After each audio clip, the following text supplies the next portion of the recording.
Ankleshwar GIDC police મથકના લૂંટના ગુનામાં સંડોવાયેલ આરોપીની દહેજ પોલીસ મથક ખાતેથી ટ્રાન્સફર વોરંટથી પોલીસે અટકાયત કરી. ગત તારીખ 27મી જુલાઈ 2016ના રોજ અંકલેશ્વરના ભડકોદરા ગામની શિવ કોલોનીમાં રહેતા શૈલેષકુમાર ઈશ્વરલાલ પટેલ આંગણિયા પેઢીમાં બંધ કરીને લેવડ દેવડના રોકડા રૂપિયા 5.38 લાખ અને પોતાનો ફોન બેગમાં મૂકી ઘરે આવી રહ્યા હતા.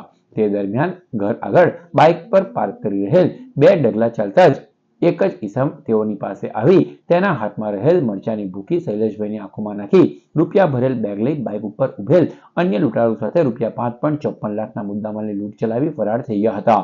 લૂંટ અંગે જીઆઈડીસી પોલીસે ગુનો નોંધી તપાસ હાથ ધરી હતી. દરમિયાન દહેજ પોલીસને કિશન ઠાકોરને ઝડપી પાડ્યો હતો, જેની પૂછપરછ કરતા તેણે અંકલેશ્વર જીઆઈડીસી પોલીસ મથકના લૂંટના ગુનાને અંજામ આપ્યો હોવાની કબૂલાત કરી હતી. પોલીસે જીઆઈડીસી પોલીસ મથકનો સંપર્ક કરતા જીઆઈડીસી પોલીસે આરોપીની દહેજ પોલીસ પાસેથી ટ્રાન્સફર વોરંટથી અટકાયત કરી વધુ તપાસ હાથ ધરી છે.